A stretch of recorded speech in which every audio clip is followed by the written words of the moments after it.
A dangerous strain of E. coli in the waters of Big Chico Creek have been confirmed. We'll tell you what city officials are now saying. Plus, how federal funding cuts to public broadcasting is affecting our local PBS station, and what a change in river flows and levels will mean for your plans on the Feather River this weekend. Covering Northern California. You're watching Action News Now. Coverage you can count on.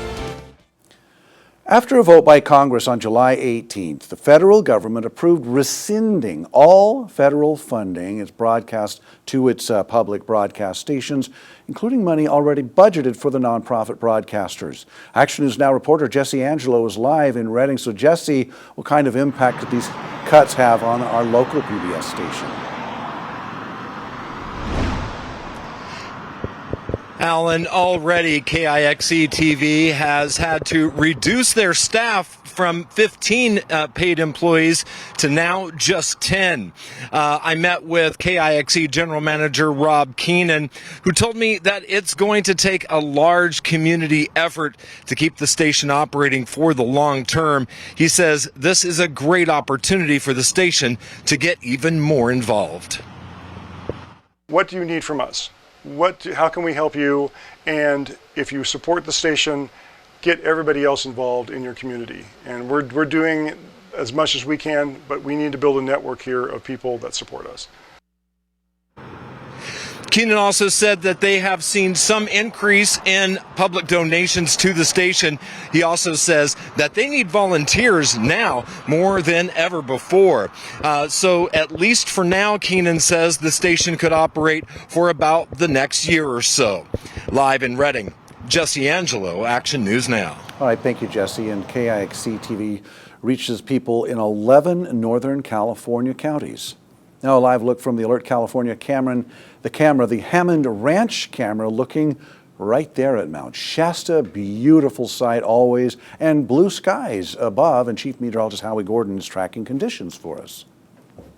Mount Shasta looking pretty good over there, Alan. Yeah. Okay, so we've cooled a little bit, still on the hot side. We have another warm-up in store, but that's going to be very short-lived. We'll talk about that in a few minutes. But first things first, here's what we have. Really just average temperatures taking place here in Northern California after our latest heat wave, taking our temperatures way above that. If you want some relief, Chester a little better at 86, but still for the most part on the warm to hot side, just about anywhere you go. Okay, wind-wise, little breezier compared to about an hour ago. That's very normal for this time of the day. You get a little heat instability and a lift, and that lifted air starts to mix a little, so we're a little bit breezier. But again, we're seeing that moisture from the delta, and that's helping us with our moisture levels. They're still low. They're just not as low as they were a couple days ago. They might go down a little tomorrow or stay similar, but they're going to get better as we cool down throughout a good portion of the week. Okay, here's our fire danger. Moisture levels for tomorrow, they look to go up a little bit. We'll be breezy tomorrow, though. We'll start to heat up a little further as well.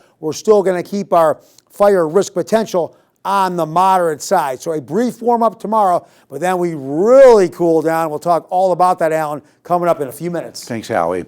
We have new details about what the CDC calls a dangerous strain of E. coli that has been confirmed, detected by the CDC in its testing in Butte, Big Chico Creek. Now, we told you back in July when no swimming advisory was expanded from Sycamore Pool into Upper Bidwell Park. Well, Action News Now reporter Sade Poulin spoke with county public health officials to find out what the new data means for the community. E. coli is running through Big Chico Creek, and Butte County Public Health tells me that they're trying to find the source of the bacteria. I couldn't believe it, like, really, because I've been before my accident swimming here every day, and we never had nothing like this happen. Richard Lopez was stunned to hear that it's not just E. coli in Big Chico Creek. It's what the CDC calls a very dangerous strain of 0157. Their testing just revealed that it's present at multiple sites along Big Chico Creek, making the water unsafe to swim in. For now, a swimming advisory remains in place. Butte County Public Health is working with the CDC on the safety issue. Public Health Officer Jarrett Bowden told me that this needs to be taken seriously. This is a very dangerous bacteria. This is not the typical bacteria that lives in creeks. This is not bacteria that has been in the creek before, to our knowledge. Dr. Bowden says this strain of E. coli is dangerous, especially for the elderly and children, with symptoms such as diarrhea and kidney failure. He says that now that the CDC has confirmed the E. coli strain, the county is taking steps to find the source. Even though they don't know the source yet, they have leads. Likely source is animal. Through our studies, we have picked up on it could be bird-related, it could be ruminant, so deer, cattle. So we're going to be actively testing those organisms. Dr. Bowden says it's unlikely that the E. coli came from fecal matter. He says once they identify the source and address it, the creek will naturally clear itself out and they will continue to test the creek regularly. Dr. Bowden tells me that places like Bear Hole, Alligator Hole, Salmon Hole are also advised to be off limits due to the E. coli. Eric Gustafson, Chico's Director of Public Works Operations and Maintenance, says the city is also working with the county and CDC on this issue. When Action News Now asked him why they can't shut down Sycamore Pool instead of just putting out a swimming advisory, he says it's not that simple. Well, it's a large geographical location, right? So we can't technically close it and fence it all off. The area is still open to the public, but we're just advising, a strict advisory, do not swim in the waterway until we have a series of tests that are not positive. Reporting in Chico, I'm Sade Pullen, Action News Now. Dr. Bowden and Gustafson say the investigation to find the source of bacteria could take several months, meaning the swimming advisory will be in place until the end of summer, possibly into winter. Since the no swim advisory was issued on July 18th, Butte County Public Health has not received any new reports of waterborne illnesses linked to the creek.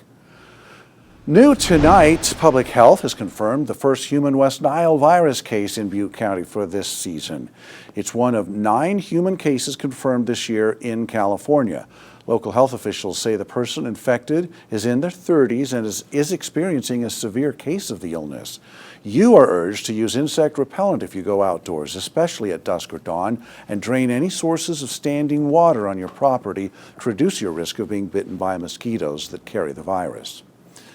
Happening now, Congressman Doug LaMalfa is holding a town hall meeting in Susanville. That meeting began about 30 minutes ago at 5:30. It's happening at Jensen Hall at the Lassen County Fairgrounds at Russell Avenue. Congressman LaMalfa has also announced he's hosting a community coffee event tomorrow at 8 a.m. at the Yuba County Government Center in Marysville. If your Friday plans include spending time along the Feather River, downstream from the Oroville Dam, you'll notice a change in the river level. Action News Now reporter Margot Rowe is live at the Oroville Wildlife area. So Margot, when could we see the change? Alan, on Friday morning, the DWR will be reducing the water releases into the Feather River by 4,000 CFS. But on Saturday, we'll be increasing it back up by 7,000 CFS. Now, the reason for this is because they are doing support maintenance work on a forebay in Merced County. And several anglers I spoke with out here at the Oroville Wildlife area say they haven't had much luck catching anything today. And with the flow changes happening, they might come back this weekend for a better chance at a better bite. We might come back tomorrow just for that, lowering the water. We just find out today, and hopefully it's much better. The anglers who you saw there, Victor and Jerry, tell me that they haven't had much luck here for the last 4 days. And with the sudden changes to the flow, they said they will be taking extra precautions when entering the water or just remain standing on the bank. And the DWR is advising anyone who is going to enter the Feather River during that time to be alert of these changes. Reporting live in Oroville, I'm Margot Rowe for Action News Now. Thank you, Margot. Now the DWR will decrease the flows from the Thermalito Afterbay River outlet as well as the Feather River outlet through the city of Oroville. The 15-year-old who stabbed a classmate at Gridley High School was sentenced to 1 year in juvenile hall. He was convicted of using a kitchen knife to stab the victim in the back in the school locker room last March, sending that victim to the hospital with injuries that required several life-saving surgeries. The probation department had recommended a sentence of just 6 months in juvenile hall to allow an earlier release for outpatient treatment. Officials say he suffers from psychological and behavioral issues. But the DA's office objected, saying that he poses a danger to the community. The teen admitted planning the attack several days in advance. The judge could still extend his term in custody if needed. New tonight, Chico police arrested a man for public intoxication who turned out to be wanted for attempted murder in another county. Last Thursday, they found Robert Holtzclaw in the area of Highway 99 and Humboldt Road near Little Chico Creek, and they say he was unconscious and surrounded by drug paraphernalia. Well, after checking his name, they discovered he was wanted on a warrant out of San Joaquin County for attempted murder related to a shooting in Stockton. He has since been turned over to authorities in San Joaquin County.